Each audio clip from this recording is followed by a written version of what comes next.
drivers. Starting fourth tonight, Michelle Pennzoil Ford is Joey Logano. We'll talk to Joey for a little bit, get him all warmed up, and then ask for your questions. And just like Jeff did with a previous guest, you just raise your hand, come to the front. Actually, I think we have Miss Microphone out there. There she is. How are you tonight? I'm good. I'm excited to be here. Yay! We're all excited to be here. Yeah, it's a great night, and hopefully these little clouds will blow over. We'll be okay. Forecast is looking for a little bit better conditions later this evening, so if we get a pop-up shower, we can deal with that. Right now, let's say hello to Joey Logano. Hello. Hey, what's up? We're in Darlington. It's Throwback Weekend. We're pumped. How about you? I think this is awesome. I don't know why we don't do throwback every week. This is the coolest thing. It's I've been joking. It's like a big Halloween party. Everyone dressed up with their own stuff on. The garage looks so cool. Not only with everyone's outfits, but obviously the race cars. It's a lot of fun to be a part of right now. Explain your paint scheme for tonight. The background behind it.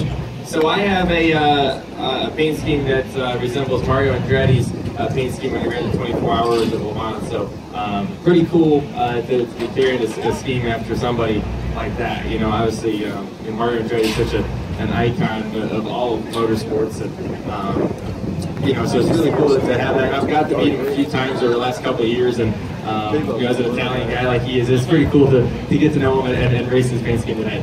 What kind of race do you think we're going to see? It seems like lost in all of this talk with the throwback and all the excitement of that. We have a new rules package for the race here tonight, and most everybody says it's going to be good. What do you think? Oh, it's going to be good for sure. I'm excited about it. You know, I was here with the new rules package. We have a softer tire on our car. We have less downforce, which means there's going to be more tire wear.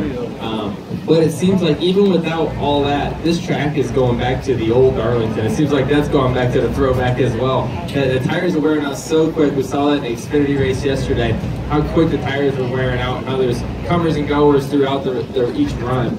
So it'd be pretty fun to be a part of. You know, if you ran really hard early in the run, you'd pay the penalty late.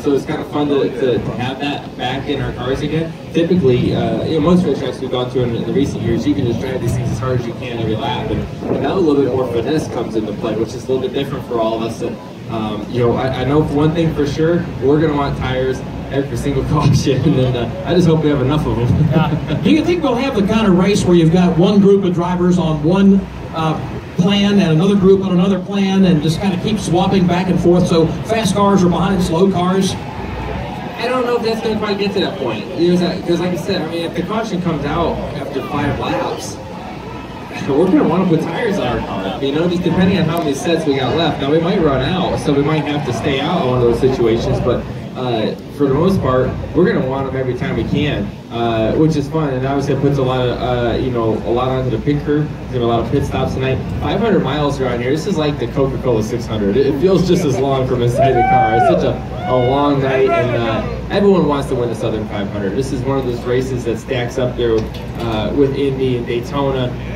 Bristol, and you know, I feel like Darlington's right there with it, just because of the history. You guys all see it from here. It's just such a special place to be at, and I'm excited to be out there. That's why they call it the track too tough to tame. Now, do you guys have a question for Joey? Here's one right up front. Hi. So I hear that you help like children with disabilities, correct? So I was wondering, do you do it like close in the Dallas area or anything like that? We haven't done anything in Dallas yet. I started Joey Logano Foundation up a couple years ago, and it's been growing ever since. And it's really the most rewarding thing that I get to do, and the most fun thing that we do. And we help give people second chances. That's our mission. You know, I felt like I got a second chance when I got to Team Penske, and then you get to drive something. And you know, I realize there's a lot of people that work really hard that need a second chance. So we've done a lot with you know, some disability stuff, a lot of homeless stuff. You know, it's trying to get people, you know, when they get their life back on track, and we want to, you know, give them the helping hand in the situation. So, you know, mainly our stuff is kind of stayed, you know, in the New England side of things where I'm from, but also down in the Charlotte area where I live now. And then we've kind of spread out a little bit throughout the country, but we're slowly growing as an organization. So eventually, yes, we'd love to. We'd love to hear more information from whoever you're trying to reach out for, and maybe send something to our website or something like that. So we always take in those emails when we can. What's the website address? just go to joeyloganofoundation.com, and then there's plenty of information on there. All right, if you have a question, we have Miss Microphone right behind you there. Joey, you used to race in Atlanta a lot, right? And you live there? Yeah. Am I right? Yep. Where do you live? I live in Alpharetta. Alpharetta. Yeah. I just wondered, I know you moved away from it. Yeah. Oh, by the way, awesome shirt. He's got a Davey Allison shirt. Oh, yeah. I wouldn't give me a shirt. I wanted This thing's awesome. thought I'd get a shirt, but they wouldn't give me a shirt. But yeah, I lived in Georgia for a little bit, racing Legends cars and late models and Bandoleros, all that stuff, and so lived in for 6 years. Why'd you move? All right, okay. Here's one of your big fans, I can tell. How did you earn your way up to the level that you're on? How did you get to the level that you're at now? I'm sure it's a long story. Money. Yeah. So for me, I started racing quarter midgets in Connecticut when I was, I don't know, 6 or 7, and really just loved it. You know, I loved the sport of NASCAR before that. I always watched it on TV as a kid, and I loved it. That's what I wanted to be. When I grew up, I wanted to be a professional race car driver. And there's a lot of different ranks as you go up. We just talked a little about Legends cars and late models and Pro Cup and ASA and all these different types of cars as you kind of grow up. And then, you know, when I was 15, that's when JGR got a hold of me and I started driving for them a little bit, and I'm over here. So it's just kind of it was a pretty quick road up, but it was a lot of fun, a lot of ups and downs along with it, but it was a good time. Was NASCAR where you wanted to wind up from the very beginning? Yeah, it was.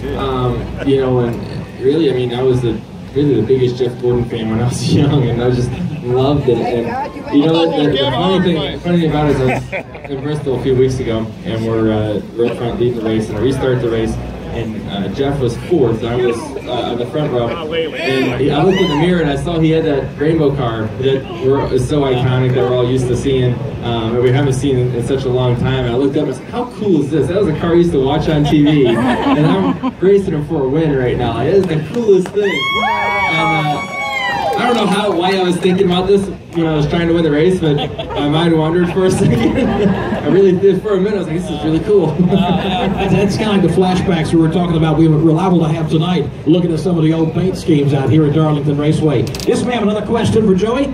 Yes, I want to know if you remember Watermelon Capital Speedway. Oh, yes, I do. Cordial. Where is Watermelon Capital Speedway? That is in Cordial, Georgia, and that is one of the racetracks. One of the few racetracks they let me race at because I was too young. Everywhere else I'd go, there was only Sonoa, Georgia, and Cordial, the only 2 places that they would let me run my late models. I think it was 12, and so those are my 2 places, and it was fun. It was a D-shaped 3/8 mile. No wall on the back stretch, and so it's a lot of, it was a fun place to go around. And you obviously remember that as well. You go off the track. Yeah, don't go off the track. You ever go in the pond? I don't want to go swimming. Not a race car. Swimming with a race car is probably not a good idea. Do we have another question for Joey? And we're right up here. I can get him. How difficult was it to adjust to the new drag thing?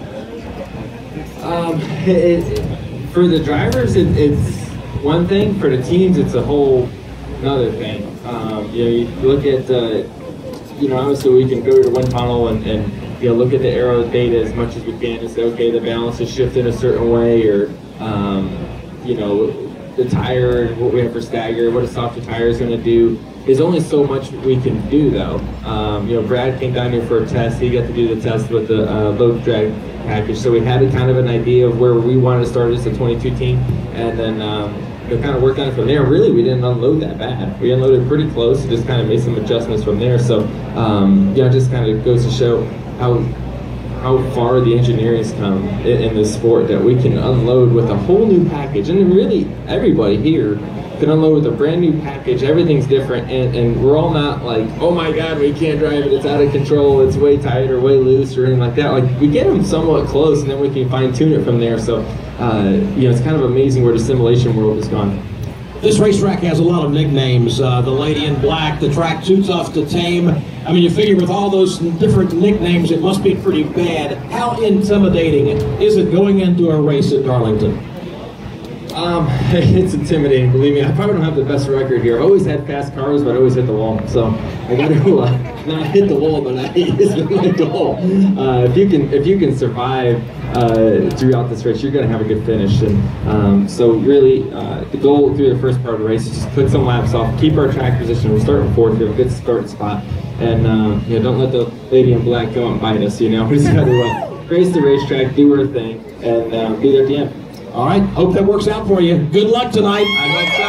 Let's give him a big send-off. Joey Logano. He starts in the fourth position in the Shell Pennzoil Ford here tonight. Just in case we have an umbrella. And our broadcast Racing Network starts at 6 Eastern time this evening. Again, it's going to be a good one because we have some flashbacks of our own.